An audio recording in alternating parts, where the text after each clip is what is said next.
Tolong, jangan usir saya lagi, Pak. Suara itu hampir tak terdengar. Pecah. Tertahan. Seorang anak berdiri gemetar di tangga kantor kelurahan, memeluk gitar kecil yang senarnya sudah berkarat. Sepatu orang dewasa berderap di sekelilingnya. Tatapan dingin menembus tubuh kurusnya. Kamu ini cuma beban kota. Kalimat itu jatuh seperti vonis. Tidak ada yang membela. Tidak ada yang berhenti. Ia hanya ingin sekolah. Bukan meminta dikasihani. Bukan mencari perhatian. Saya cuma mau beli buku bekas, Pak. Tapi justru itu yang membuat beberapa orang tertawa kecil. Hari itu seharusnya sama seperti hari-hari lain. Diusir. Ditertawakan. Dilupakan. Namun di seberang jalan, sebuah mobil hitam berhenti perlahan. Seorang wanita turun dengan langkah tenang.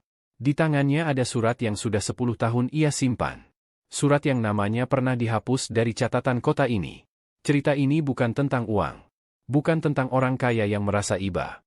Ini tentang seorang anak yang terlalu lama dipaksa percaya bahwa dirinya tidak berarti. Sebelum kita lanjut, tulis di komentar kamu menonton dari kota mana. Dan kalau kamu percaya setiap anak pantas didengar, subscribe channel ini. Karena beberapa menit lagi, nama yang selama ini hanya jadi bisikan, akan disebut keras di tempat yang dulu mengusirnya. Ardi sudah hafal suara sepatu satpam di tangga kantor kelurahan. Suara itu berat, tegas, selalu turun 3 langkah lebih cepat ketika melihatnya berdiri terlalu lama di sana. Dan setiap kali suara itu mendekat, dada Ardi otomatis mengeras, seperti sudah bersiap menerima sesuatu yang tak bisa ia hindari. Tangannya masih memeluk gitar kecilnya. Kayunya retak di bagian bawah. Catnya mengelupas. Senarnya hanya tersisa 3 yang masih bisa berbunyi.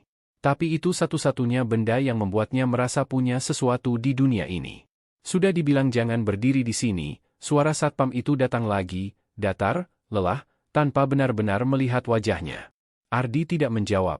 Ia hanya mengangguk kecil. Mundur setapak. Tapi kakinya tidak langsung melangkah pergi. Panas aspal menyengat telapak kakinya yang hanya beralas sandal tipis. Di balik pintu kaca kantor itu, ia bisa melihat anak-anak berseragam rapi datang bersama orang tua mereka.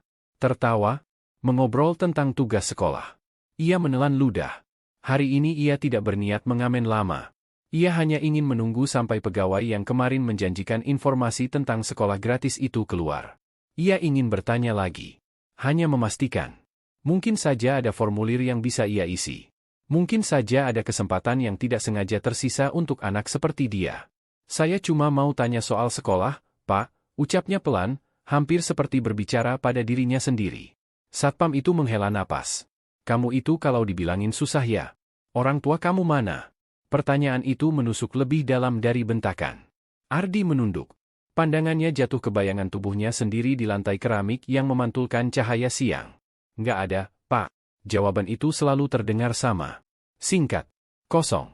Tapi di dalamnya ada 10 tahun yang tidak pernah benar-benar ia ceritakan pada siapapun. 10 tahun lalu, ibunya masih menggenggam tangannya ketika mereka berdiri di tempat yang hampir sama. Ibunya pernah berjanji, suatu hari Ardi akan masuk sekolah seperti anak-anak lain. Tidak perlu pintar sekali. Tidak perlu jadi apa-apa yang hebat. Cukup bisa membaca surat tanpa harus meminta bantuan orang lain. Janji itu berhenti di rumah sakit kecil yang bau obatnya masih sering muncul di ingatannya. Sejak hari itu, Ardi belajar berdiri sendiri. Belajar menahan lapar. Belajar pura-pura tidak mendengar ketika orang menyebutnya pengganggu. Pintu kaca kantor tiba-tiba terbuka lebih keras. Pak Damar keluar dengan map di tangan. Wajahnya sudah menunjukkan kekesalan bahkan sebelum melihat siapa yang berdiri di depan tangga. Kamu lagi, suaranya tajam. Ardi refleks mundur. Saya cuma mau tanya, Pak. Kemarin katanya ada bantuan sekolah. Beberapa pegawai yang berdiri di belakang Pak Damar berhenti. Mereka saling melirik. Ada yang tersenyum tipis. Pak Damar tertawa kecil, bukan karena lucu. Bantuan sekolah itu buat yang jelas datanya. Kamu punya kartu keluarga? Punya alamat tetap? Ardi terdiam. Ia punya nama. Ia punya kenangan tentang ibunya. Tapi untuk urusan data, ia seperti tidak pernah tercatat. Saya bisa kerja, Pak. Saya bisa bantu bersih-bersih, katanya lagi, lebih pelan. Pak Damar melangkah turun satu anak tangga. Wajahnya lebih dekat sekarang. Dengar ya. Jangan ganggu tamu-tamu di sini. Ini kantor resmi. Bukan tempat kamu cari simpati. Kalimat itu membuat beberapa orang terkekeh. Ardi merasakan panas yang berbeda di wajahnya. Bukan karena matahari. Tapi karena malu yang tidak tahu harus disembunyikan di mana. Tangannya menggenggam leher gitar lebih kuat, sampai buku-buku jarinya memutih. Di seberang jalan, mobil-mobil terus lewat. Orang-orang sibuk dengan urusan masing-masing. Tidak ada yang benar-benar melihat apa yang sedang terjadi. Atau mungkin mereka melihat, tapi memilih menganggapnya biasa. Kamu ini cuma bikin kota kelihatan jelek, lanjut Pak Damar tanpa menurunkan suara. Sudah 10 tahun di sini, nggak berubah-ubah. Mau jadi apa kamu? Pertanyaan itu menggantung di udara. Ardi sebenarnya punya jawaban. Ia ingin jadi anak yang tidak perlu diusir. Ia ingin punya seragam. Ia ingin duduk di kelas dan menulis namanya di buku tulis baru. Tapi kata-kata itu terasa terlalu besar untuk keluar dari mulutnya yang kering. Saya cuma mau sekolah, Pak, akhirnya ia berkata. Sunyi sesaat. Lalu terdengar helaan napas panjang, seperti seseorang yang lelah menghadapi sesuatu yang dianggap tidak masuk akal. Sekolah itu bukan buat semua orang, jawab Pak Damar dingin. Kamu harus tahu posisi kamu. Kalimat itu menghantam lebih keras daripada bentakan sebelumnya. Ardi menunduk lagi. Tapi kali ini bukan hanya karena takut. Ada sesuatu di dalam dadanya yang terasa retak. Bukan harapan, karena ia sudah terlalu sering menambalnya. Tapi mungkin keyakinan kecil bahwa suatu hari orang dewasa akan melihatnya sebagai manusia. Ia melangkah mundur perlahan. Turun dari tangga. Berdiri di tepi jalan, masih menghadap gedung itu. Di saat itulah, suara mesin mobil yang melambat terdengar berbeda dari biasanya. Sebuah mobil hitam berhenti tepat di depan gerbang. Kaca belakangnya gelap. Pintu terbuka perlahan. Seorang wanita turun dengan langkah tenang. Ardi tidak tahu siapa dia. Ia hanya tahu satu hal. Untuk pertama kalinya hari itu, ada seseorang yang tidak langsung memalingkan wajah ketika melihatnya berdiri di sana. Tatapan wanita itu tidak penuh iba. Tidak juga jijik. Hanya diam. Menilai. Seperti sedang mencari sesuatu yang hilang. Pak Damar yang masih berdiri di tangga langsung merapikan kerah bajunya. Wajahnya berubah cepat. Selamat siang, Bu. Suaranya mendadak lebih ramah. Wanita itu tidak langsung menjawab. Matanya masih tertuju pada Ardi yang berdiri kaku di tepi jalan, memeluk gitar kecilnya seperti tameng. Anak itu kenapa? Tanyanya akhirnya, suaranya tenang tapi tegas. Oh, cuma pengamen, Bu. Sudah sering diingatkan. Mengganggu tamu saja, jawab Pak Damar ringan. Ardi menunduk. Kata itu lagi. Pengamen. Seolah hanya itu identitasnya. Wanita itu melangkah mendekat. Tumit sepatunya berhenti tepat di depan Ardi. Jarak mereka tidak sampai 1 meter. Ardi bisa mencium aroma parfum lembut yang asing baginya. Kamu namanya siapa? Tanya wanita itu. Ardi ragu. Jarang ada yang bertanya namanya dengan suara selembut itu. Ardi, jawabnya pelan. Wanita itu terdiam beberapa detik. Seolah nama itu menyentuh sesuatu dalam ingatannya. Tangannya perlahan menggenggam tas yang ia bawa lebih erat. Ardi siapa? Lanjutnya. Ardi menggeleng kecil. Cuma Ardi. Beberapa pegawai yang tadi menonton mulai berbisik. Situasinya tidak biasa. Biasanya anak itu sudah pergi. Biasanya tidak ada yang mau berhenti cukup lama untuk berbicara. Pak Damar tersenyum kaku. Bu, kalau ada yang bisa kami bantu, silakan masuk. Ruangan kepala kelurahan sudah siap. Wanita itu tetap tidak bergerak. Saya belum selesai. Kalimat itu membuat udara terasa lebih berat. Ardi merasa jantungnya berdetak terlalu cepat. Ia tidak mengerti kenapa wanita ini bertanya terlalu jauh. Ia takut. Pengalaman mengajarinya bahwa perhatian orang dewasa seringkali berakhir dengan kekecewaan. Kamu sekolah di mana? Tanya wanita itu lagi. Ardi menggeleng. Kenapa tidak sekolah? Pertanyaan itu sederhana. Tapi jawabannya terlalu panjang untuk diringkas dalam satu kalimat. Tentang biaya. Tentang tidak punya alamat tetap. Tentang formulir yang butuh tanda tangan orang tua. Saya, nggak punya siapa-siapa, katanya akhirnya. Sunyi.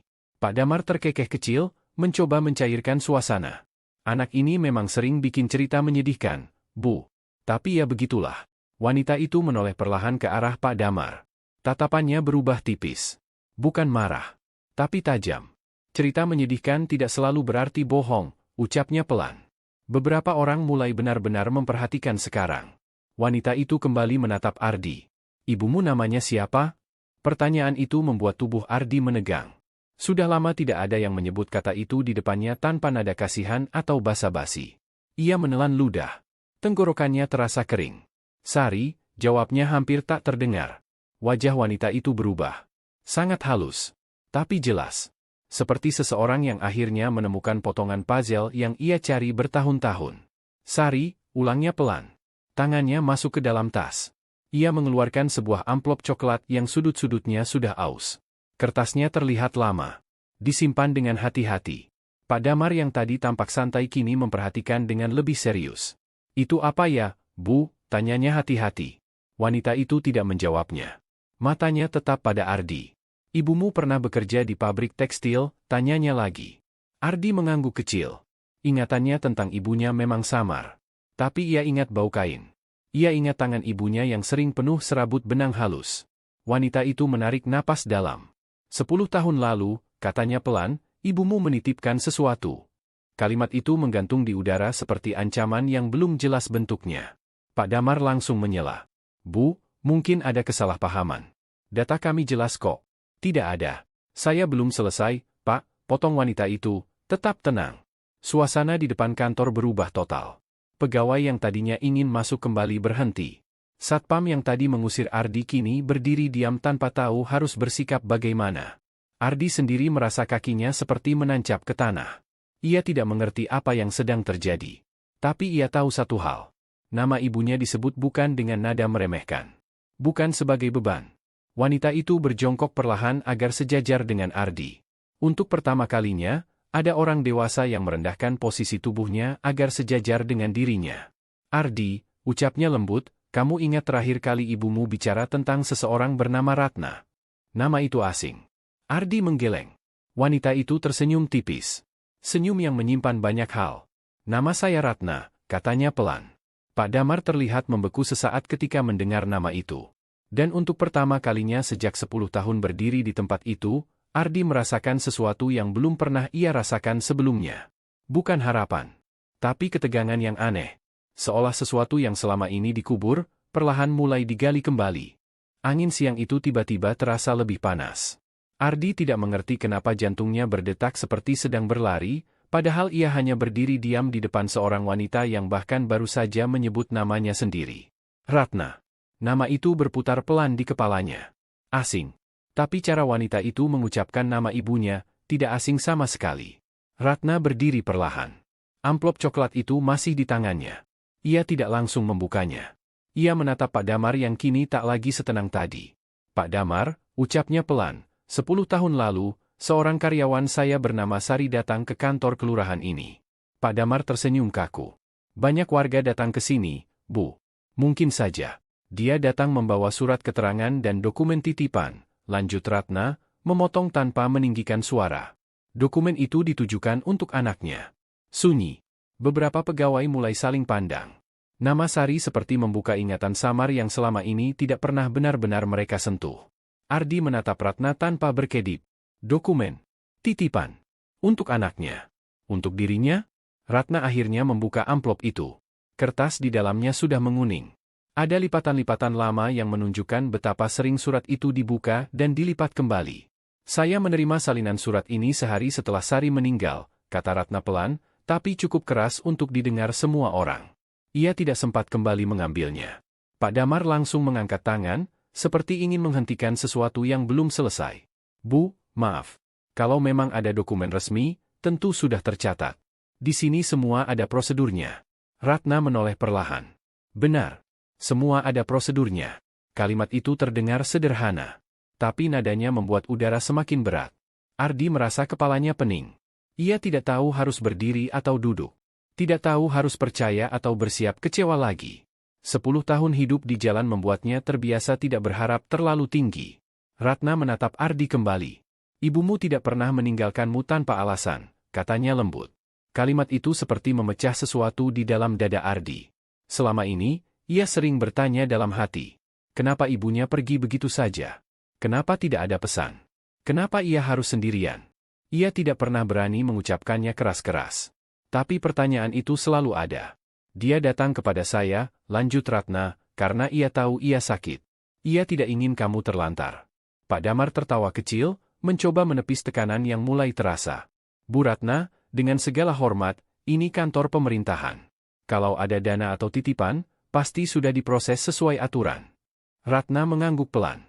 "Itulah yang ingin saya pastikan." Ia mengeluarkan satu lembar lagi dari amplop. Kali ini bukan surat tulisan tangan, melainkan fotokopi tanda terima dengan stempel kelurahan. Tanggalnya jelas. 10 tahun lalu. Beberapa pegawai yang lebih senior mendekat tanpa sadar. Ini tanda terima penitipan berkas dan dana pendidikan atas nama Ardi, anak dari Sari, ucap Ratna. Nama Ardi disebut dengan jelas. Ardi merasa lututnya melemas. Dana pendidikan. Kata itu terdengar terlalu besar. Terlalu jauh dari hidupnya yang penuh recehan dan sisa makanan. Pak Damar terlihat semakin tegang. Saya tidak ingat soal itu, katanya cepat. Mungkin staf lama yang menangani. Ratna tidak langsung membalas. Ia justru menatap pintu kantor yang terbuka, seolah memanggil ingatan siapapun yang pernah ada di dalamnya. Boleh saya melihat arsip tahun itu? Tanyanya akhirnya. Permintaan itu membuat suasana benar-benar berubah. Ardi bisa merasakan orang-orang mulai tidak nyaman. Ini bukan lagi soal anak pengemis yang mengganggu tangga kantor. Ini mulai menyentuh sesuatu yang lebih dalam. Pak Damar berusaha tersenyum.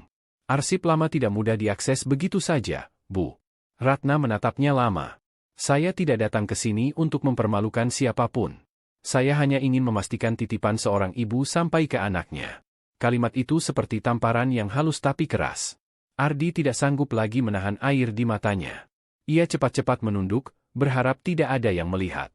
Ia tidak ingin terlihat lemah. Tidak di depan orang-orang yang selama ini menertawakannya. Ratna melihatnya. Ardi, katanya pelan, selama ini kamu hidup dari apa? Ardi menarik napas panjang. Nyanyi. Bantu angkat barang di pasar. Kadang, nggak makan. Jawaban itu membuat beberapa pegawai menunduk. Ratna memejamkan mata sejenak. Seolah menahan sesuatu. Sementara dana itu seharusnya cukup untuk membuatmu duduk di bangku sekolah sejak lama, ucapnya pelan. Pak Damar langsung menyela, nada suaranya mulai naik. Kita belum tahu kebenarannya, Bu. Jangan langsung menuduh. Ratna mengangguk tipis. Betul. Karena itu mari kita buka bersama. Ia melangkah menuju pintu kantor. Ardi berdiri terpaku. Ia tidak tahu harus mengikuti atau tetap di tempatnya. Hidupnya terasa seperti sedang dipindahkan tanpa ia benar-benar siap. 10 tahun ia berdiri di luar gedung itu. Diusir. Diremehkan. Dibilang tidak punya tempat. Dan hari ini, untuk pertama kalinya, seseorang masuk ke dalamnya, bukan untuk mengusirnya. Tapi untuk membuka sesuatu yang seharusnya sudah lama menjadi miliknya. Langkah Ratna terdengar tegas di lantai keramik kantor kelurahan. Tidak terburu-buru, tapi pasti. Pintu kaca terbuka lebar. Udara di dalam ruangan terasa lebih dingin, namun ketegangan justru menghangatkan suasana. Ardi masih berdiri di luar beberapa detik. Tangannya berkeringat. 10 tahun ia hanya mengenal tangga depan gedung ini. Batasnya selalu di sana.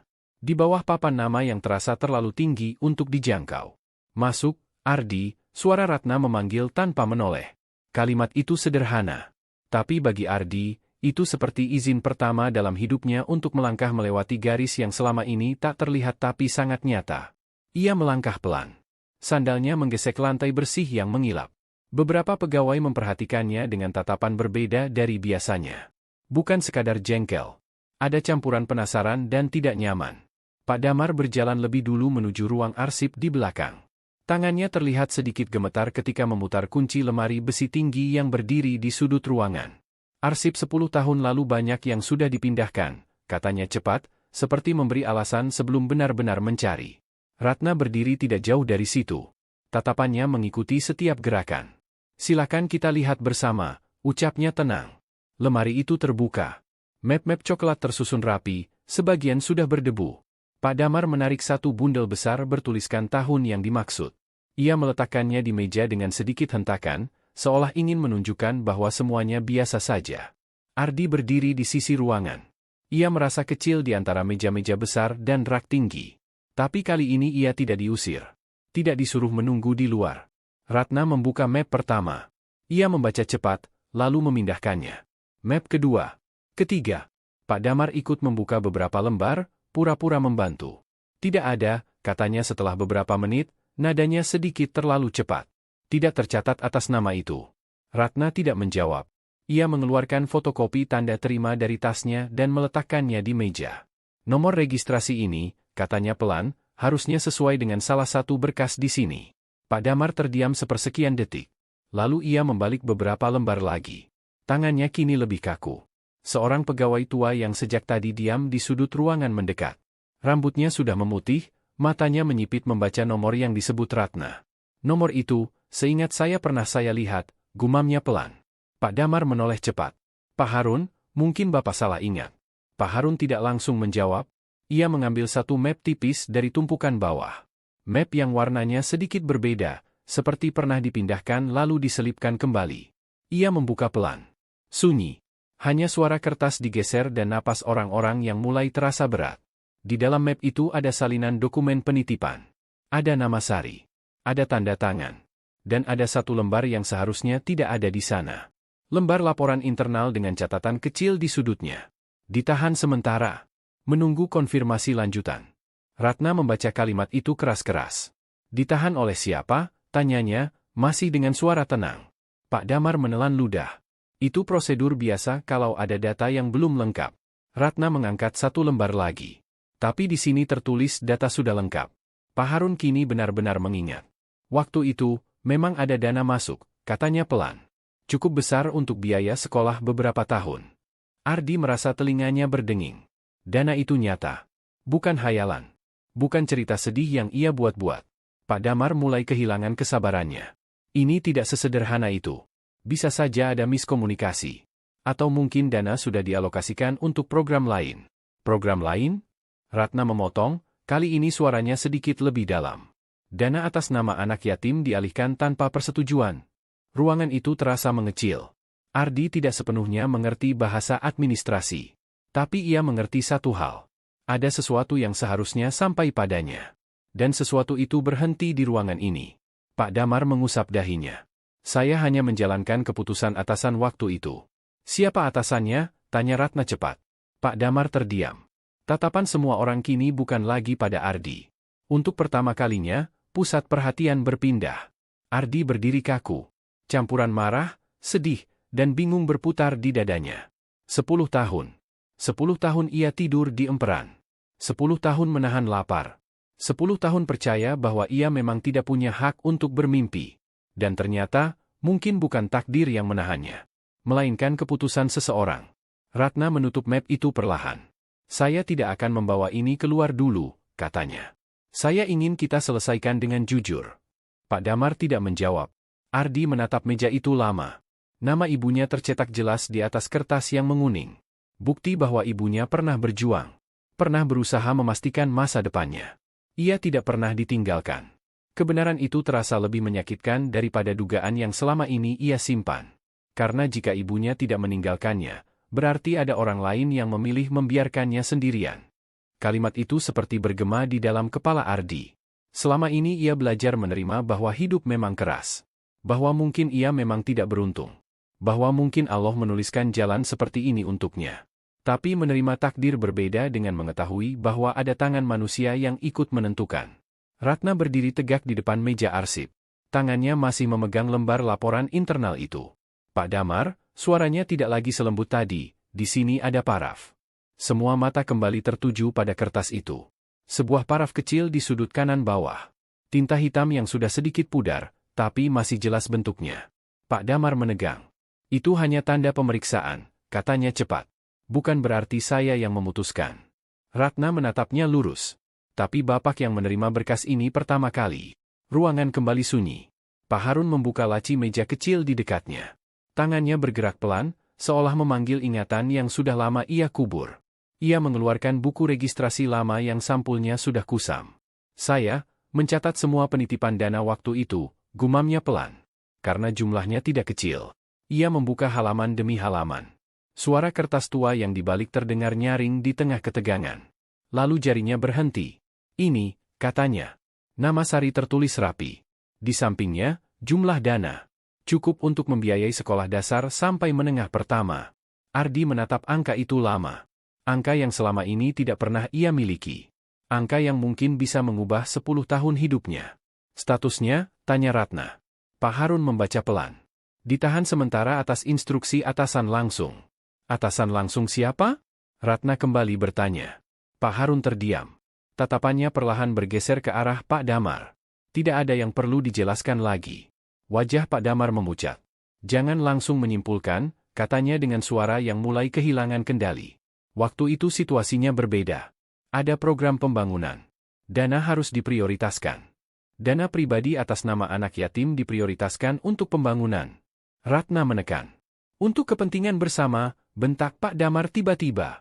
Kami tidak mungkin menyisakan dana hanya untuk satu anak sementara banyak kebutuhan lain. Kalimat itu seperti menampar ruangan. Ardi merasa sesuatu pecah di dalam dadanya. Hanya untuk satu anak. Hanya untuk dirinya. 10 tahun ia dianggap beban. 10 tahun ia merasa tidak layak. Dan sekarang ia mendengar langsung bahwa haknya dianggap tidak cukup penting. Ratna menatap Pak Damar tanpa berkedip. Dana itu bukan milik kantor ini. Itu titipan seorang ibu untuk masa depan anaknya. Pak Damar tertawa pendek, tapi tidak ada humor di sana. Ibu itu sudah meninggal. Tidak ada yang menuntut. Kalimat itu membuat udara membeku. Ardi merasakan panas naik ke wajahnya. Tangannya gemetar. Untuk pertama kalinya sejak kecil, ia ingin berteriak. Ingin berkata bahwa ia ada. Bahwa ia bukan barang tak bertuan. Saya di sini, suaranya keluar tanpa ia rencanakan. Semua orang menoleh. Saya nggak mati, lanjutnya, suaranya pecah tapi tegas. Saya masih di sini. Kalimat itu tidak keras. Tapi cukup untuk membuat beberapa pegawai menunduk. Pak Damar terlihat kehilangan pijakan. Kamu tidak mengerti urusan orang dewasa, katanya cepat. Mungkin, jawab Ardi pelan. Tapi itu nama ibu saya. Sunyi kembali menyelimuti ruangan. Ratna melangkah sedikit lebih dekat ke meja. Pak Damar, keputusan sepihak tidak menghapus hak seseorang. Dana itu harusnya tetap utuh. Disimpan. Bukan dialihkan. Pak Damar mengusap wajahnya dengan kasar. Sudah terlalu lama. Tidak ada bukti dana itu masih ada. Ratna menatapnya lama. Itu berarti Bapak mengakui dana itu pernah ada. Kalimat itu membuat napas beberapa orang tertahan. Pak Harun menutup buku registrasi pelan. Saya ingat, setelah itu memang tidak ada catatan pengembalian, katanya lirih. Ardi merasa kakinya lemas. Bukan karena sedih semata. Tapi karena kemarahan yang selama ini tidak punya bentuk kini menemukan arahnya. 10 tahun ia mengira dunia hanya tidak peduli. Ternyata ada keputusan. Ada tanda tangan. Ada paraf kecil yang menentukan apakah ia akan duduk di bangku sekolah atau berdiri di lampu merah. Ratna mengambil kembali dokumen itu dan menyusunnya rapi. Saya akan memberi kesempatan, katanya pelan. Kesempatan untuk menjelaskan dengan jujur sebelum saya membawa ini lebih jauh. Pak Damar terdiam. Tatapan orang-orang di ruangan itu berubah. Bukan lagi pada bocah pengemis yang biasa berdiri di tangga depan. Tapi pada pria berseragam rapi yang kini tidak mampu menatap balik. Ardi berdiri di tengah ruangan itu. Tubuhnya masih kurus. Bajunya masih lusuh. Tapi untuk pertama kalinya, ia tidak merasa kecil. Karena hari ini, namanya disebut bukan sebagai beban. Melainkan sebagai hak yang ditahan terlalu lama. Kalimat itu menggantung di udara seperti vonis yang belum dijatuhkan. Tidak ada lagi yang melihat Ardi sebagai pengamen yang mengganggu tangga kantor. Kini yang dipertaruhkan bukan sekadar rasa kasihan, tapi tanggung jawab. Pak Damar menarik kursi dan duduk perlahan. Untuk pertama kalinya sejak Ratna datang, ia terlihat lelah. Bukan lelah bekerja, tapi lelah menyembunyikan sesuatu. Kita bisa bicarakan ini baik-baik, katanya lebih pelan. Nada suaranya berubah. Tidak lagi defensif, tapi hati-hati. Ratna tetap berdiri. Saya memang datang untuk bicara baik-baik. Ardi berdiri di sisi ruangan. Ia tidak tahu harus menatap siapa. Setiap kalimat seperti membuka luka yang tidak pernah ia tahu penyebabnya. Dana itu, lanjut Pak Damar, waktu itu masuk bersamaan dengan beberapa program bantuan lain. Anggaran sedang kacau. Ada tekanan dari atas. Tekanan untuk mengambil hak anak yatim? Ratna bertanya datar. Pak Damar menggeleng cepat. Bukan mengambil. Mengalihkan sementara. Sementara 10 tahun, suara Ratna kali ini lebih tajam. Pak Harun menunduk. Pegawai lain pura-pura sibuk, tapi tidak ada satupun yang benar-benar bekerja. Semua mendengar. Semua tahu ini bukan lagi urusan kecil. Ardi menelan ludah. Ia ingin tahu satu hal yang selama ini menghantuinya. Kalau waktu itu dana itu tidak ditahan, katanya pelan, saya bisa sekolah, ya? Tidak ada yang langsung menjawab. Pertanyaan sederhana itu lebih berat daripada semua dokumen di meja. Pak Damar membuka mulutnya, lalu menutupnya lagi. Ia tidak sanggup menatap Ardi. Ratna yang menjawab, ya, satu kata. Tapi cukup untuk membuat dunia Ardi terasa bergeser. Ia membayangkan dirinya duduk di bangku kelas. memakai seragam putih merah, mengeluh tentang tugas matematika, pulang membawa buku yang harus dibungkus plastik bening. Hal-hal kecil yang bagi anak lain biasa saja. Baginya, itu dunia lain. Dadanya terasa sesak. Bukan karena iri, tapi karena kehilangan yang baru ia sadari. 10 tahun, gumamnya lirih. 10 tahun bukan waktu sebentar bagi anak kecil. Itu masa tumbuh. Masa belajar membaca lancar. Masa belajar menulis nama sendiri tanpa mengeja. Ratna melihat perubahan di wajahnya. Ia tahu ini bukan hanya soal uang yang bisa dikembalikan. Ada waktu yang tidak bisa diputar ulang. Saya tidak bisa mengembalikan 10 tahun itu, katanya lembut pada Ardi. Tapi saya bisa memastikan sisanya tidak lagi dirampas. Kalimat itu membuat beberapa orang di ruangan menarik napas dalam. Pak Damar tiba-tiba berdiri. Baik, katakan saja apa yang ibu mau. Ratna tidak langsung menjawab. Ia menatapnya lama. Saya mau kebenaran dicatat, katanya. Saya mau dana itu dilacak. Dan saya mau tanggung jawabnya jelas. Pak Damar tertawa hambar. Kalau dana itu sudah habis untuk program lain? Program apa? Ratna menekan. Pak Damar terdiam lagi. Ketegangan semakin terasa ketika salah satu staf muda tiba-tiba berbicara, suaranya gemetar. Waktu itu, ada renovasi aula, Pak. Semua menoleh padanya. Staf itu langsung menunduk. Saya cuma ingat pembahasannya. Katanya ada dana tambahan yang bisa dipakai dulu. Pak Damar menatap tajam, tapi terlambat. Kata-kata itu sudah terucap. Ratna menutup matanya sebentar. Renovasi aula. Ket baru. Lampu baru. Dan di luar gedung itu, seorang anak mengamen untuk membeli buku bekas. Kontrasnya terasa menyakitkan. Ardi tidak menangis. Anehnya, ia justru merasa tenang. Seperti setelah sekian lama berjalan tanpa arah, akhirnya ia tahu siapa yang menutup pintu di depannya. Saya tidak butuh aula baru, katanya pelan. Saya cuma butuh sekolah. Kalimat itu membuat suasana benar-benar hening. Tidak ada retorika. Tidak ada drama berlebihan. Hanya kebenaran yang telanjang. Pak Damar duduk kembali. Bahunya turun. Saya, tidak sendirian waktu itu, katanya akhirnya, hampir seperti pengakuan. Ada keputusan rapat. Nama-namanya, tanya Ratna cepat. Pak Damar menatap meja. Diam. Ardi melihat perubahan itu. Orang yang tadi berdiri paling tinggi kini seperti kehilangan tempat berpijak. Selama ini ia pikir kekuasaan itu mutlak. Bahwa orang berseragam rapi tidak pernah salah. Tapi hari ini ia melihat sesuatu yang berbeda. Takut. Takut pada bukti. Takut pada suara yang akhirnya berani berbicara. Ratna mengumpulkan semua dokumen. Saya akan membawa salinan ini ke pihak yang berwenang jika perlu, katanya tegas. Tapi sebelum itu, saya beri kesempatan untuk menyelesaikannya secara terbuka.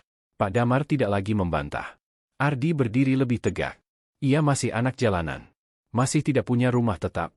Tapi hari ini ia tidak lagi berdiri sebagai pengemis yang meminta belas kasihan. Ia berdiri sebagai seseorang yang haknya diakui. Dan untuk pertama kalinya dalam 10 tahun, bukan dia yang takut. Melainkan orang-orang yang dulu menyuruhnya tahu posisi. Kini merekalah yang kehilangan pijakan. Ruangan itu terasa semakin sempit. Pendingin udara tetap menyala, tapi keringat tipis terlihat di pelipis Pak Damar. Ia tidak lagi terlihat seperti pejabat yang mengatur. Ia seperti orang yang sedang menghitung jarak jatuhnya sendiri. Ratna berdiri tegak di depan meja arsip. Bapak bilang ada keputusan rapat, katanya tenang. Saya ingin tahu kapan rapat itu dilakukan. Pak Damar mengusap wajahnya pelan. Sudah lama sekali. Tidak semua hal terdokumentasi dengan rapi. Dana anak yatim tidak terdokumentasi dengan rapi, suara Ratna tidak meninggi, tapi lebih tajam dari sebelumnya. Pak Harun menatap meja. Staf muda yang tadi berbicara kini benar-benar pucat. Ardi berdiri diam. Ia tidak lagi hanya mendengar. Ia menyerap setiap kalimat seperti seseorang yang akhirnya membaca cerita tentang hidupnya sendiri. Waktu itu kepala kelurahan masih Pak Surya, ujar Pak Harun pelan, seperti takut menyebut nama itu. Ratna langsung menangkapnya. Pak Surya yang sekarang menjabat di kecamatan? Tidak ada yang menjawab dengan suara. Tapi keheningan mereka sudah cukup. Sesuatu yang lebih besar dari sekadar satu tanda tangan mulai terlihat. Pak Damar bangkit lagi, kali ini lebih gelisah. Bu Ratna, saya mohon jangan membawa-bawa nama yang tidak ada di sini. Kita bisa selesaikan ini secara internal. Internal? Ratna mengulang. 10 tahun adalah waktu yang sangat panjang untuk sesuatu yang disebut internal. Ardi melihat perubahan di wajah orang-orang dewasa itu. Mereka tidak lagi berbicara tentang dirinya. Mereka berbicara tentang konsekuensi. Kalau saya tidak datang hari ini, Ratna melanjutkan, apa yang akan terjadi pada Ardi? Tidak ada jawaban. Ardi menatap lantai. Pertanyaan itu sederhana, tapi jawabannya sudah ia jalani sendiri. Ia akan tetap berdiri di tangga. Tetap diusir. Tetap dianggap beban. 10 tahun berikutnya mungkin akan sama. Pak, suara Ardi tiba-tiba terdengar lagi, lebih mantap dari sebelumnya. Kalau dana itu dipakai buat aula, berarti waktu orang tepuk tangan di dalam sana, itu pakai uang sekolah saya. Kalimat itu membuat beberapa pegawai spontan mengangkat wajah. Tidak ada teriakan. Tidak ada air mata. Hanya pertanyaan polos yang menampar lebih keras dari tuduhan. Pak Damar membuka mulutnya, tapi tidak ada kata yang keluar. Ratna menatap Ardi dengan mata yang mulai berkaca-kaca, tapi ia tetap tegak. Tepuk tangan itu tidak pernah lebih penting dari masa depan seorang anak. Sunyi kembali jatuh. Staf muda tadi akhirnya berbicara lagi, lebih pelan. Waktu itu, memang ada pembahasan. Dana pendidikan dianggap bisa diputar dulu. Nanti diganti dari anggaran berikutnya. Dan diganti? Ratna bertanya cepat. Tidak ada yang menjawab. Ardi merasa dunia seperti membelah dirinya menjadi dua. Satu bagian ingin marah, berteriak, menghancurkan semua meja di ruangan itu. Bagian lain hanya merasa lelah. Lelah karena ternyata perjuangannya bukan melawan nasib, tapi melawan keputusan yang dibuat tanpa pernah bertanya padanya. Ratna mengambil napas panjang. Saya akan membuat pernyataan tertulis hari ini, katanya. Dan saya ingin Bapak juga membuat klarifikasi tertulis bahwa dana itu memang ada dan dialihkan. Pak Damar langsung menggeleng. Itu bisa menjadi masalah hukum. Ratna menatapnya lurus. Ini memang masalah hukum. Kalimat itu menggantung seperti palu yang siap dijatuhkan. Beberapa pegawai mulai mundur perlahan, seolah ingin menjaga jarak dari pusat badai. Tapi mereka tahu, apa yang terjadi hari ini tidak akan bisa disapu begitu saja. Ardi melangkah satu langkah ke depan. Langkah kecil. Tapi untuk anak yang selama ini selalu mundur ketika dimarahi, itu langkah besar. Saya nggak mau siapa-siapa masuk penjara karena saya, katanya pelan. Saya cuma mau yang memang hak saya. Ratna menoleh padanya. Hak itu bukan sesuatu yang membuat orang lain dihukum. Hak itu sesuatu yang memang seharusnya kamu terima. Pak Damar menunduk dalam. Kalau saya tanda tangan klarifikasi itu, katanya lirih, nama atasan saya juga akan ikut terseret. Ratna tidak ragu. Kebenaran memang jarang datang sendirian. Kalimat itu membuat Pak Damar terdiam lama. Ardi melihat bahu pria itu turun perlahan. Seperti seseorang yang akhirnya menyerah pada beban yang terlalu lama ia pikul sendiri. Beri saya waktu sampai besok pagi, kata Pak Damar akhirnya. Saya akan kumpulkan semua yang terlibat. Kita buat pertemuan resmi. Ratna menatapnya beberapa detik, memastikan tidak ada lagi permainan. Besok pagi, katanya singkat. Ardi tidak tahu apa yang akan terjadi besok. Ia tidak tahu apakah orang-orang itu akan benar-benar datang atau justru mencoba menghilang. Tapi satu hal pasti. Hari ini, untuk pertama kalinya, rapat tentang hidupnya tidak lagi dilakukan tanpa dirinya. Dan untuk pertama kalinya, keputusan tentang masa depannya akan disebutkan dengan namanya sendiri. Kalimat itu terus berputar di kepala Ardi bahkan setelah ia keluar dari kantor kelurahan sore itu. Langit mulai berubah jingga. Orang-orang kembali sibuk dengan urusan masing-masing. Seolah tidak ada yang baru saja terguncang di dalam gedung itu. Ratna berjalan di sampingnya sampai ke tepi jalan. Kamu tidur di mana? Tanyanya pelan. Ardi menunjuk ke arah pasar. Kadang di belakang kios sayur. Kadang di musola kalau tidak dikunci. Ratna terdiam cukup lama. Ia tidak langsung menawarkan apapun. Hanya mengangguk, seolah sedang menyusun sesuatu dalam pikirannya. Besok pagi kamu datang lagi, ya, katanya akhirnya. Jangan pergi kemana-mana. Ardi mengangguk. Ia sudah terlalu sering dikecewakan untuk langsung percaya pada janji.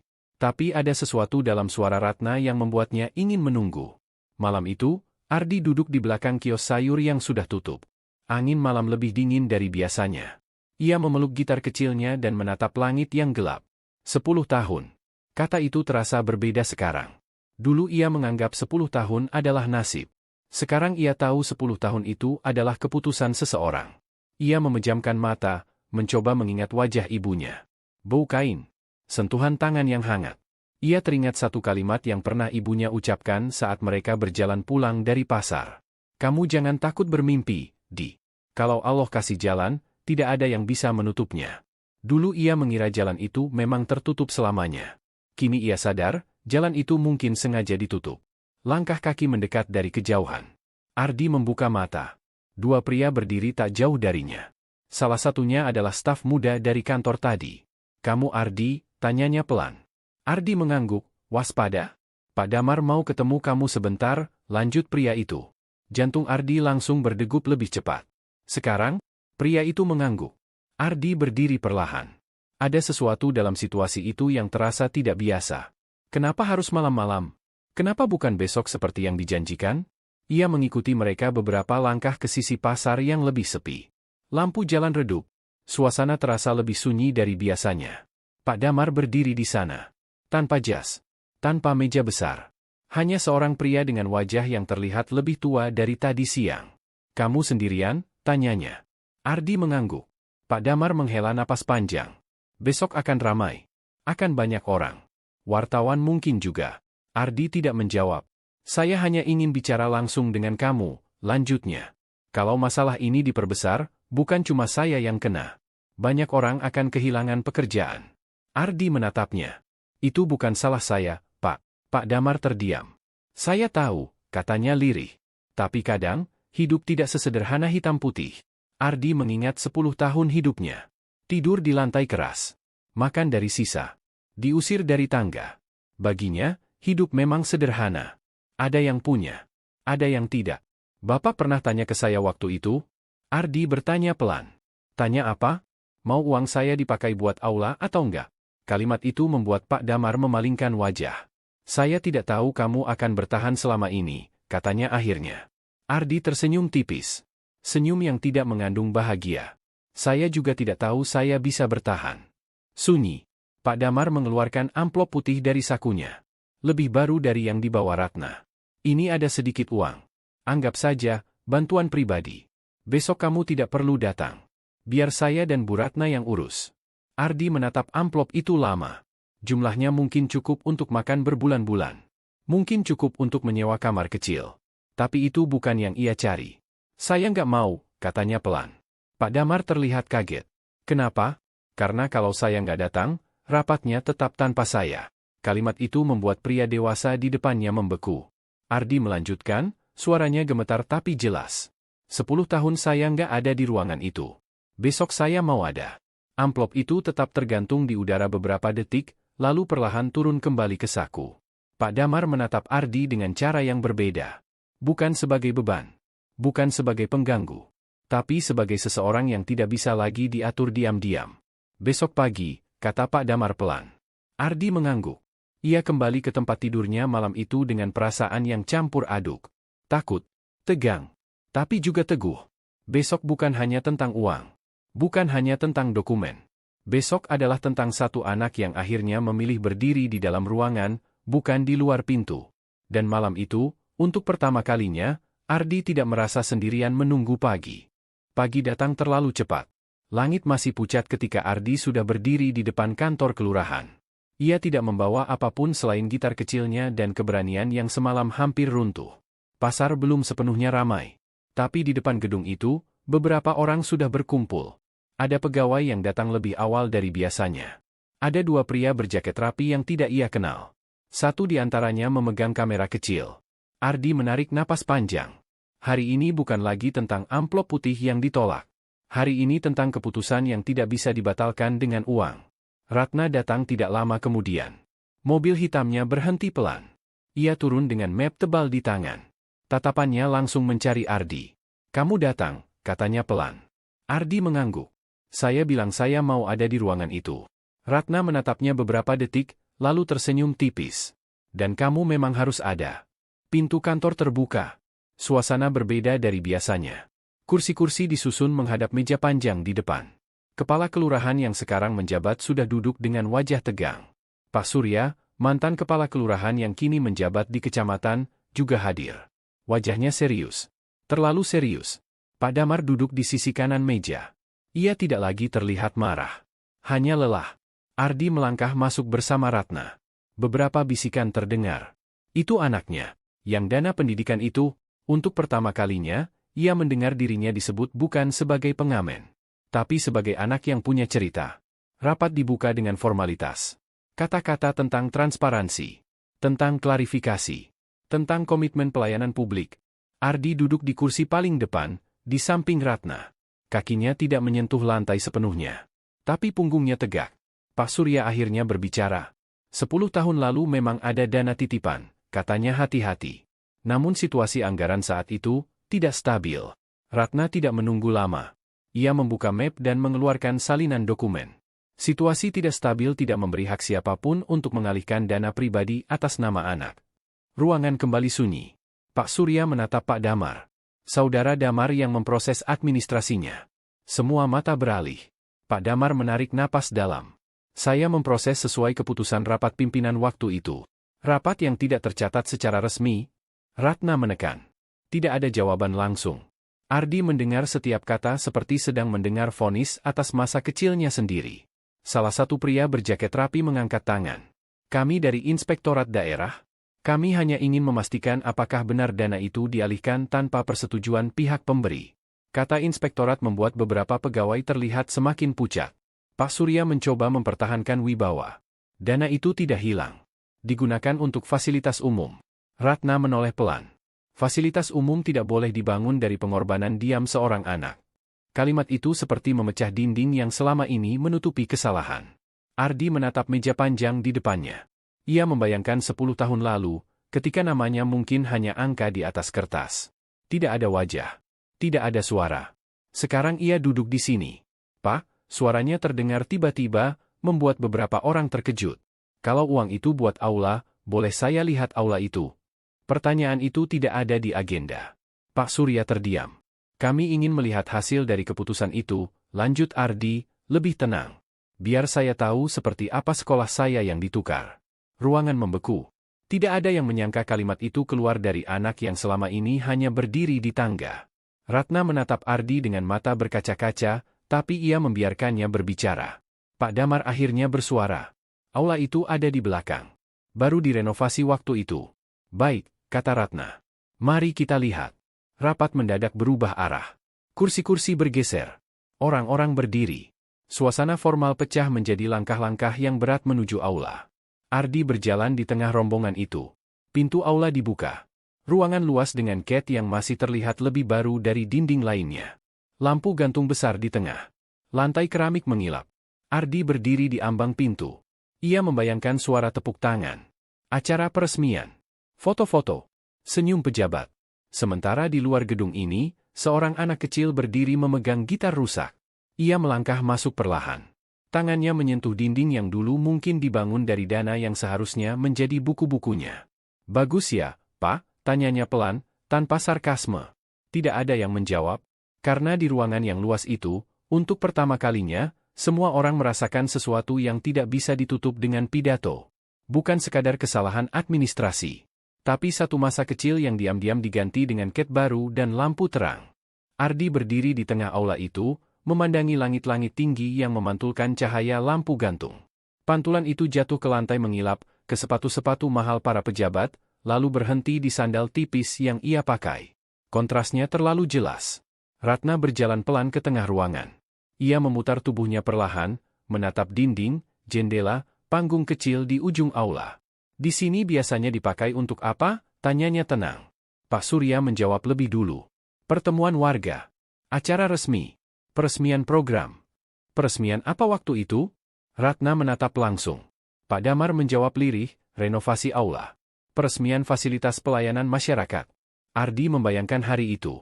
Balon mungkin dipasang di depan. Spanduk terbentang. Kamera memotret. Tangan-tangan bertepuk. Tepuk tangan yang terdengar meriah. Sementara di luar, mungkin di hari yang sama, ia sedang berdiri di lampu merah, mencoba menyelesaikan satu lagu sebelum lampu hijau menyala. Waktu peresmian itu, Ardi bertanya pelan, ada yang tahu uangnya dari mana? Tidak ada yang langsung menjawab. Seorang staf berbisik, dari anggaran tambahan. Ratna menoleh cepat. Tambahan dari mana? Staf itu menelan ludah. Pengalihan dana sementara. Kata sementara terasa seperti luka yang diulang-ulang. Ratna berjalan ke arah panggung kecil. Ia naik satu anak tangga, lalu berbalik menghadap semua orang. Kalau hari itu ada pidato, katanya, apa yang dikatakan? Pak Surya terdiam. Ardi menatap panggung itu. Ia membayangkan berdiri di sana. Bukan sebagai pejabat, tapi sebagai anak yang ingin sekolah. Terima kasih atas kerja keras semua pihak, Ardi mengulang pelan, seperti membaca naskah yang tidak pernah ia dengar tapi bisa ia tebak. Semoga fasilitas ini bermanfaat untuk masyarakat. Beberapa orang menunduk. Ratna menatap mereka satu persatu. Dan masyarakat itu termasuk Ardi. Sunyi. Pak Damar terlihat semakin hancur. Kami tidak pernah berniat menyakitinya, katanya hampir berbisik. Ardi mengangkat wajahnya. Tapi tetap sakit, Pak. Kalimat itu tidak keras. Tidak marah. Justru itu yang membuatnya menusuk. Ratna turun dari panggung dan berdiri di samping Ardi. Uang bisa diganti, katanya pelan. Tapi waktu tidak. Pak Surya akhirnya berbicara, suaranya berat.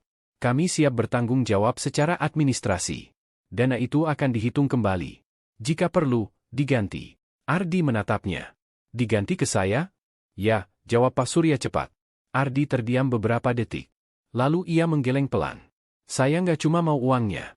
Semua orang kembali memperhatikannya. Saya mau sekolah, lanjutnya. Saya mau daftar resmi. Punya nama di daftar hadir. Punya raport. Ratna menatapnya bangga, tapi tetap tenang. Pak Surya mengangguk cepat. Itu bisa diatur. Bukan diatur, Ardi membetulkan pelan. Diperbaiki. Kata itu membuat ruangan kembali hening. Diperbaiki. Bukan sekadar diselesaikan. Bukan ditutup dengan transfer dan tanda tangan. Ratna menoleh ke arah inspektorat. Saya minta semua dicatat dalam berita acara. Termasuk pengakuan pengalihan dana dan komitmen pengembalian penuh berikut biaya pendidikan lanjutan. Petugas inspektorat mengangguk dan mulai menulis. Pak Damar tiba-tiba melangkah maju ke tengah aula. Wajahnya pucat. Suaranya bergetar. Saya yang menandatangani pengalihan itu, katanya keras, untuk pertama kalinya tidak bersembunyi. Saya yang menyetujui penggunaan sementara. Semua orang menoleh. Pak Surya mencoba menyela, tapi Pak Damar mengangkat tangannya. Saya pikir waktu itu tidak akan berdampak besar. Saya pikir bisa diganti. Tapi saya tidak pernah benar-benar memastikan. Ia menatap Ardi. Dan itu kesalahan saya. Kalimat pengakuan itu menggema lebih keras dari semua pidato peresmian yang pernah ada di aula itu. Ardi menatapnya lama. Ia tidak merasa puas. Tidak juga merasa menang. Ia hanya merasa didengar. Ratna menggenggam bahu Ardi pelan. Apa yang kamu rasakan sekarang? Tanyanya lembut. Ardi melihat sekeliling ruangan. Lampu. Cat. Lantai. Saya cuma mikir, katanya pelan, berapa anak lagi yang uangnya dipakai buat tepuk tangan. Pertanyaan itu membuat beberapa wajah semakin pucat. Inspektorat menghentikan pena mereka sejenak. Pak Surya menunduk dalam. Ratna tidak menjawab langsung. Ia tahu pertanyaan itu lebih besar dari ruangan ini. Ardi melangkah turun dari tengah aula. Ia tidak lagi melihatnya sebagai simbol kemewahan yang menyakitkan. Ia melihatnya sebagai bukti. Bukti bahwa satu keputusan kecil di meja rapat bisa mengubah 10 tahun hidup seseorang. Dan hari itu, di ruangan yang dulu dibangun dari pengalihan haknya, Ardi tidak lagi merasa kecil. Ia berdiri bukan sebagai pengamen. Bukan sebagai beban kota. Tapi sebagai anak yang akhirnya membuat orang dewasa berhenti bertepuk tangan dan mulai berpikir. Keheningan di aula itu terasa lebih nyaring daripada tepuk tangan peresmian 10 tahun lalu. Tidak ada yang berani berbicara lebih dulu. Bahkan suara pendingin ruangan terdengar seperti bisikan yang mengingatkan bahwa semuanya sedang diawasi oleh kebenaran. Ardi berdiri beberapa langkah dari panggung. Tubuhnya kecil di antara orang-orang dewasa yang kini terlihat jauh lebih kecil dari jabatan mereka. Inspektorat mulai membacakan poin-poin yang telah dicatat.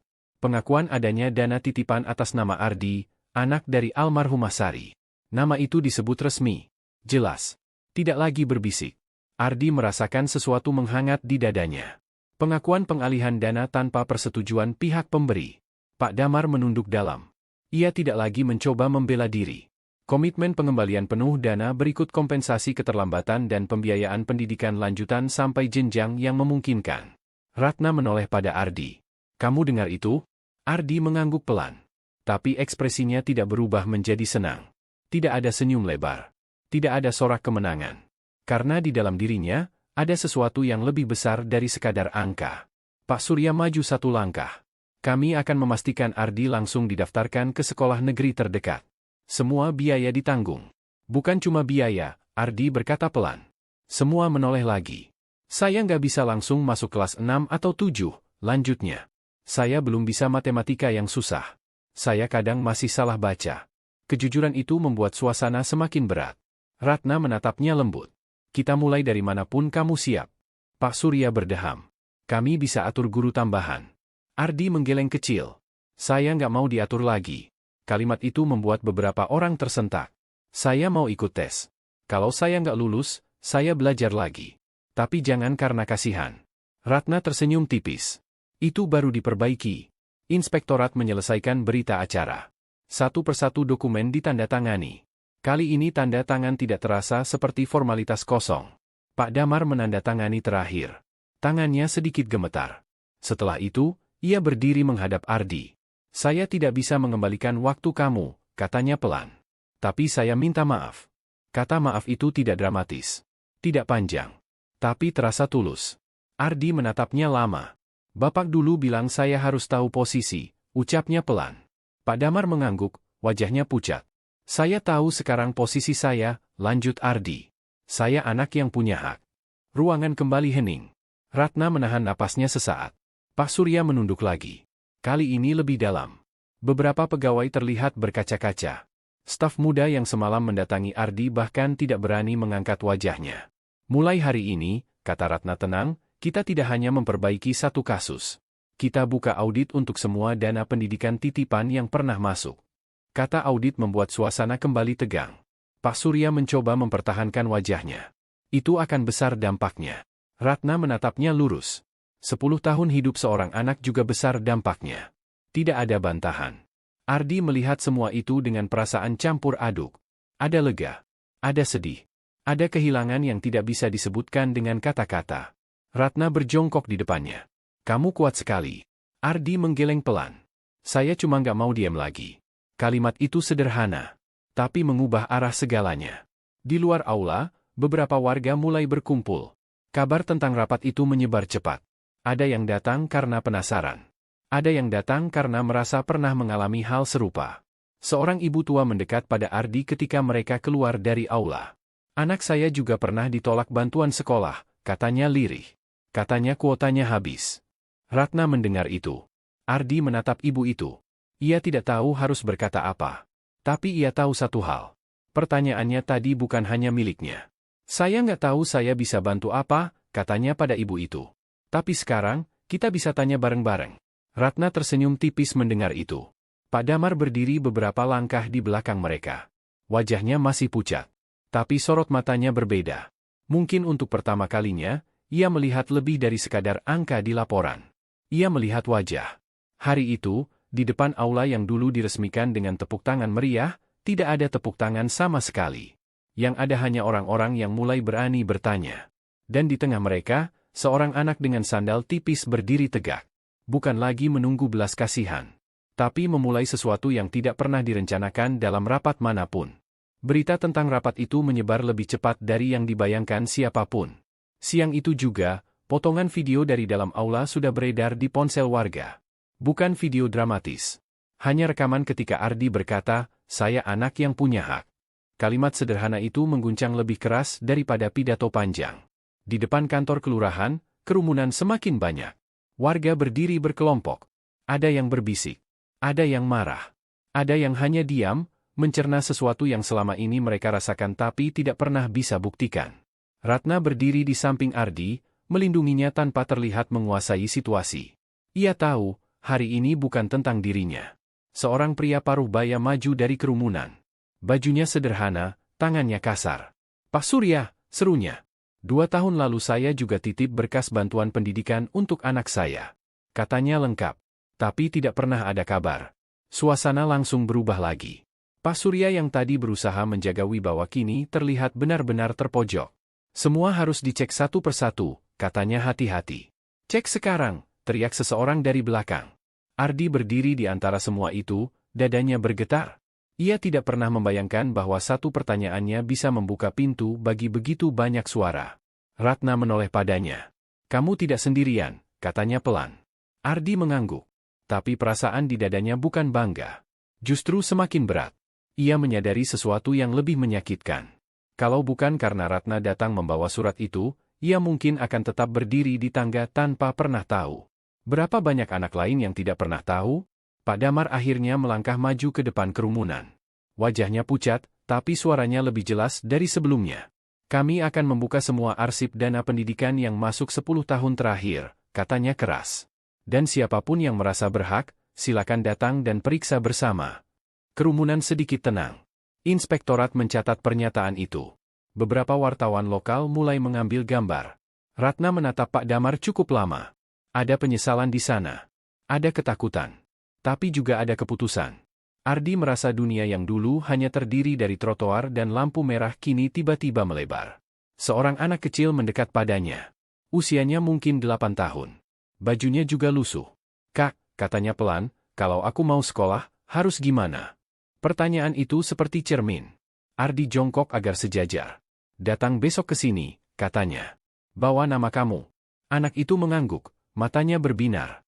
Ratna menyaksikan adegan itu tanpa berkata-kata. Di dalam kantor, rapat lanjutan langsung dibentuk. Tim khusus, audit internal, daftar nama. Semua bergerak cepat, seperti baru menyadari bahwa kelalaian bisa menjadi badai. Ardi dipanggil kembali ke dalam ruangan kecil untuk menandatangani formulir pendaftaran sekolah. Tangannya gemetar saat memegang pena. Ia mengeja namanya pelan sebelum menuliskannya. ARDI. Tulisan itu tidak sempurna. Sedikit miring. Tapi jelas. Pak Surya menyodorkan lembar berikutnya. Tes penempatan akan dilakukan minggu depan. Ardi mengangguk. "Kalau kamu belum siap, kami bisa langsung masukkan ke kelas sesuai usia," tambah Pak Surya. Ardi menatapnya lurus. "Saya bilang saya mau tes." Tidak ada nada menantang. Hanya tegas. Ratna tersenyum tipis. Biarkan dia memilih. Formulir itu akhirnya selesai. Untuk pertama kalinya, nama Ardi masuk dalam sistem resmi. Bukan sebagai laporan gangguan. Bukan sebagai pengamen liar. Sebagai calon siswa. Di luar, warga masih berdiskusi. Beberapa orang mulai berani masuk dan bertanya tentang berkas mereka sendiri. Pak Damar duduk sendiri beberapa menit di kursinya. Ia menatap meja yang selama ini ia anggap sebagai simbol kuasa. Kini meja itu terasa seperti saksi bisu. Ratna menghampirinya. "Masih ada kesempatan memperbaiki," katanya pelan. Pak Damar mengangguk tanpa menatapnya. "Saya terlalu lama berpikir ini hanya angka." "Setiap angka adalah wajah," jawab Ratna. Kalimat itu sederhana, tapi menghantam lebih dalam dari tuduhan apapun. Ardi keluar dari ruangan dengan map kecil di tangan. Di dalamnya ada salinan berita acara dan formulir pendaftaran. Ia berdiri sebentar di tangga yang dulu menjadi batas hidupnya. Dulu ia selalu turun dari sana karena diusir. Hari ini, ia turun dengan langkah berbeda. Seorang wartawan mendekat. "Apa yang kamu rasakan sekarang?" Ardi berpikir beberapa detik. "Saya masih sedih," katanya jujur. "Karena 10 tahun itu nggak balik." Wartawan itu terdiam. "Tapi saya nggak mau ada yang nambah 10 tahun lagi," lanjutnya. Kalimat itu membuat beberapa orang yang mendengar menunduk. Ratna berdiri tak jauh darinya. Langit sore mulai berubah warna lagi, seperti hari kemarin. Tapi hari ini terasa berbeda. Bukan karena uang sudah dijanjikan kembali. Bukan karena pejabat sudah meminta maaf. Melainkan karena kota kecil itu mulai mendengar suara yang selama ini dianggap terlalu kecil untuk diperhatikan. Dan di tengah keramaian itu, Ardi menyadari sesuatu yang baru. Ia tidak lagi berdiri untuk dirinya sendiri saja. Ia berdiri untuk setiap anak yang pernah dianggap tidak cukup penting untuk dicatat. Dan kalimat itu ternyata lebih berat daripada yang ia bayangkan. Kerumunan di depan kantor belum benar-benar bubar ketika seorang ibu muda menerobos masuk sambil menggandeng anak laki-lakinya. Wajahnya pucat, matanya sembab seperti sudah lama menahan sesuatu. "Pak," suaranya pecah. 3 tahun lalu saya juga titip dana beasiswa dari yayasan. Katanya diproses. Tapi sampai sekarang tidak ada kabar." Suasana yang sempat tenang kembali bergetar. Pak Surya menoleh cepat ke arah staf administrasi. "Cek datanya." Staf itu terlihat panik. "Harus cari di arsip lama, Pak." "Cari sekarang," desak warga dari belakang. Ratna berdiri sedikit lebih maju. "Semua yang merasa pernah menitipkan dana pendidikan atau berkas bantuan, silakan daftar di meja depan. Kami akan pastikan diperiksa." Kata "kami" tidak lagi hanya merujuk pada pejabat. Kini ada tekanan publik di sana. Ardi berdiri di tengah kerumunan, jantungnya kembali berdetak keras. Ia tidak pernah ingin menjadi pusat sesuatu sebesar ini. Ia hanya ingin sekolah. Tapi kini ia melihat wajah-wajah lain yang menyimpan cerita serupa. Seorang pria tua mengangkat map plastik kusam. Ini fotokopinya masih saya simpan, katanya dengan suara bergetar. Saya takut dibuang. Ratna mengambil map itu dengan hati-hati. Di sisi lain, Pak Damar terlihat semakin tertekan. Setiap orang yang maju seperti menambah batu di pundaknya. Ini bisa jadi panjang, gumamnya pada Pak Surya. Memang sudah terlalu lama, jawab Pak Surya lirih. Ardi menatap pemandangan itu dengan perasaan campur aduk. Ada rasa bersalah yang tiba-tiba muncul. Kalau bukan karena dirinya, mungkin semua ini tetap diam. Tapi kalau ia diam, semua ini juga tidak pernah terbuka. Ratna melihat wajahnya yang berubah. Kamu kenapa? Ardi menelan ludah. Kalau jadi ribut begini, saya takut. Takut apa? Takut orang marah karena saya. Ratna menggeleng pelan. Mereka tidak marah karena kamu. Mereka marah karena selama ini mereka juga tidak didengar. Kalimat itu membuat Ardi menarik napas panjang. Di dalam kantor, meja panjang kembali dipenuhi berkas. Inspektorat mulai membentuk tim kecil untuk memverifikasi laporan warga satu persatu. Seorang pegawai perempuan yang sejak tadi diam akhirnya berbicara pelan pada Ratna.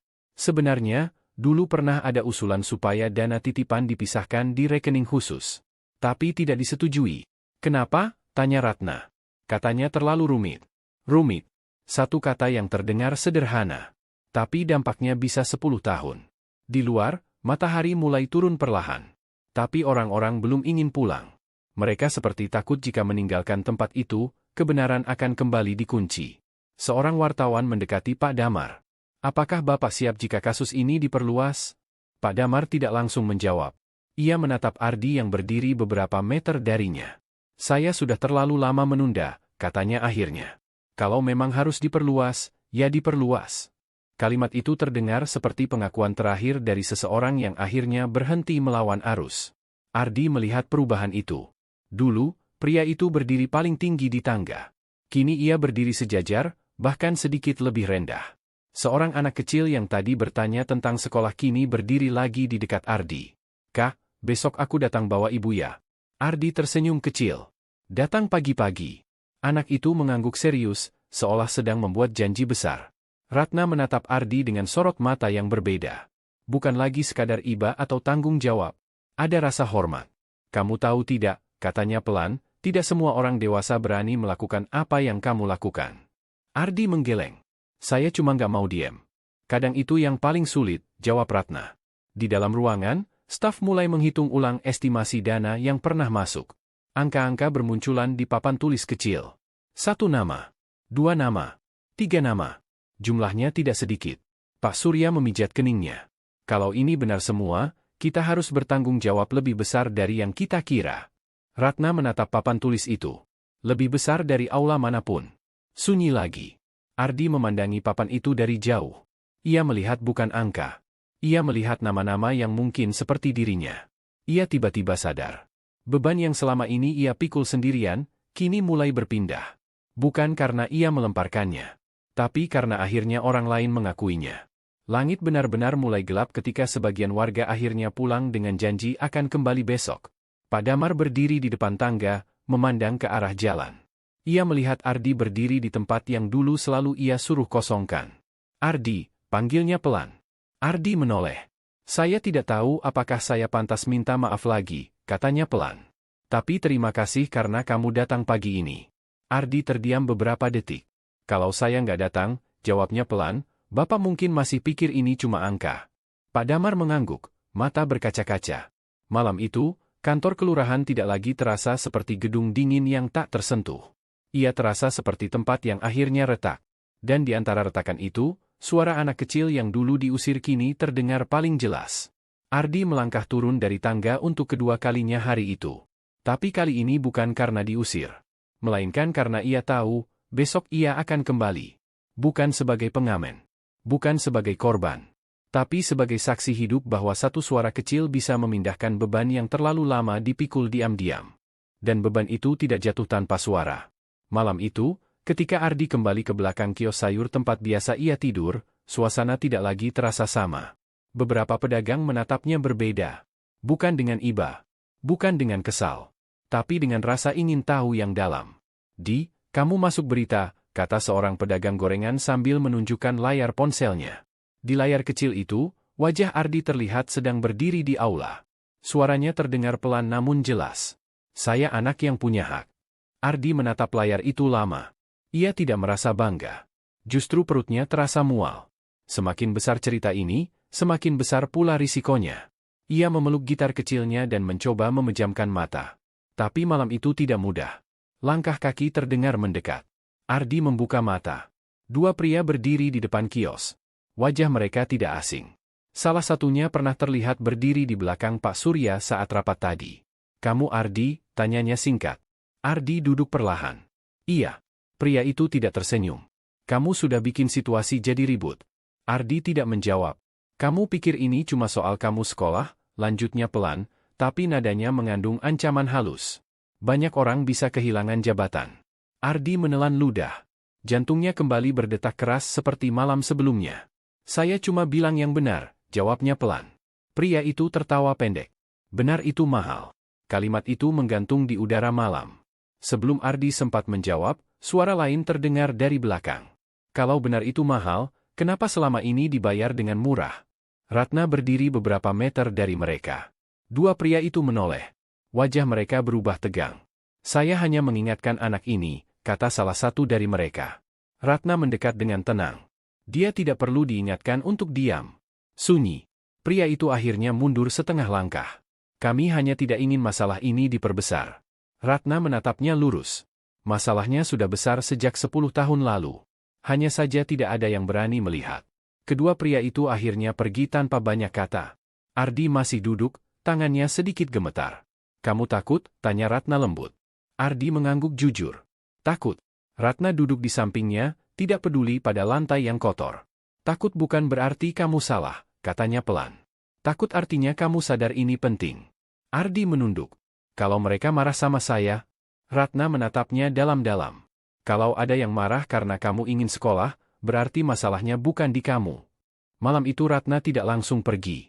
Ia berbicara lama dengan Ardi. Tentang tes sekolah. Tentang kemungkinan pindah tempat tinggal sementara agar lebih aman. "Apa saya harus pergi dari pasar?" tanya Ardi. Ratna terdiam beberapa detik. "Kamu tidak harus lari. Tapi kamu juga tidak harus tidur di tempat yang membuatmu cemas." Ardi memikirkan itu lama. Ia mencintai pasar itu. Di sanalah ia belajar bertahan. Tapi malam ini terasa berbeda. Ada mata yang mengawasi. Ada bisikan yang tidak lagi netral. Keesokan paginya, kantor kelurahan kembali dipenuhi warga. Lebih ramai dari kemarin. Beberapa orang membawa berkas. Beberapa membawa cerita. Audit resmi dimulai. Nama-nama terus bertambah di papan tulis. Bukan 3. Bukan 5. Lebih dari 10. Setiap nama disertai kisah. Anak yang putus sekolah. Anak yang bekerja membantu orang tua. Anak yang pindah kota karena merasa tidak punya pilihan. Pak Surya duduk diam, wajahnya semakin berat setiap kali angka bertambah. Pak Damar tidak lagi duduk di kursi utama. Ia membantu membuka berkas satu persatu. Tangan yang dulu menandatangani pengalihan kini membuka kembali bukti-bukti yang tertunda. Ratna berdiri di sisi ruangan, memastikan semuanya berjalan terbuka. Ardi duduk di kursi belakang. Untuk pertama kalinya, ia melihat sistem bekerja bukan untuk menyingkirkannya, tapi untuk memperbaiki sesuatu. Namun tidak semua orang senang. Di luar kantor, beberapa orang berbisik bahwa reputasi kota akan rusak. Bahwa pemberitaan ini bisa membuat bantuan dari luar dihentikan. Seorang pria bersuara keras, "Ini mempermalukan kita sendiri." Ardi mendengarnya. Ia berdiri dan berjalan keluar. "Saya nggak pernah mau mempermalukan siapa-siapa," katanya pelan tapi jelas. "Saya cuma nggak mau ada anak yang ngerasain 10 tahun kayak saya." Kerumunan terdiam. Tidak ada teriakan. Tidak ada balasan keras.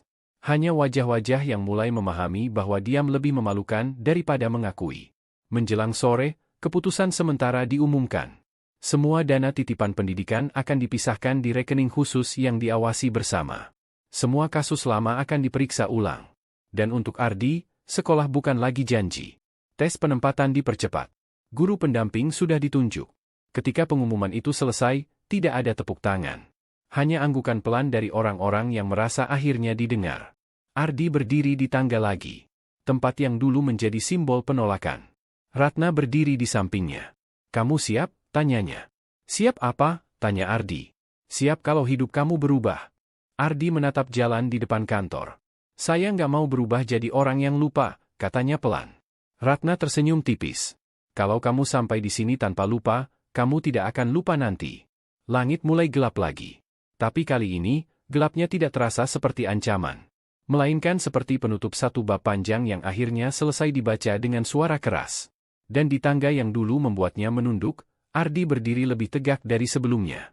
Bukan karena ia menang, tapi karena ia tidak lagi sendirian membawa beban yang bukan miliknya.